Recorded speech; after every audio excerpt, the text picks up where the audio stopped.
সুপ্রভাত সকলকে। আজকে কিন্তু একটা বিশেষ দিন, জামাই ষষ্ঠী। আমাদের জামাই ষষ্ঠী আছে। আমার মা খুব ঘটা করে জামাই ষষ্ঠী পালন করে, কিন্তু কিছু করার নেই। আমরা যেহেতু কার্যসূত্রে অনেকখানি দূরে থাকি, তাই কোনো বছরই আমি আর আমার মহাশয় কিন্তু এই জামাই ষষ্ঠীটা কাছাকাছিভাবে পালন করতে পারি না। ডিজিটাল ওয়েতে প্রত্যেক বছর আমরা জামাই ষষ্ঠী পালন করি।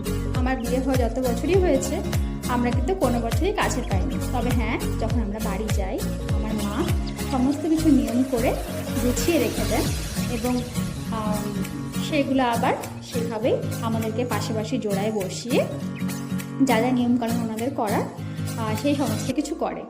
আমি যখন বাড়ি যাব তখন অবশ্যই তোমাদের সাথে সেই ভিডিওগুলো নিশ্চয়ই শেয়ার করে নেব। কিছু করার নেই, এই দিনটাতে মাকে ভীষণ মনে পড়ে, ভীষণ মানে খুব মনে পড়ে। যখন সবার দেখি যে সবাই ভীষণভাবে এইগুলো আনন্দ করছে কিন্তু আমরা পারছি না, তখন ভীষণভাবে মনে পড়ে। কিন্তু কিছু করার নেই, কী করব, কার্যসূত্রে তো অনেকখানি দূরে রয়েছি। আর কর্ম যদি না করি তাহলে তো ফল পাওয়া যাবে না, তো কথাতেই আছে।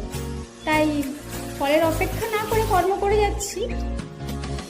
চাই আমার মা এই যে গুটি গুটি পায়ে পুজো দিতে যাচ্ছে, মায়ের এই পুজো দেওয়ার মুহূর্তগুলো আমি ফ্রেমবন্দি করেছি যাতে তোমাদের সাথে একটু শেয়ার করে নিতে পারি।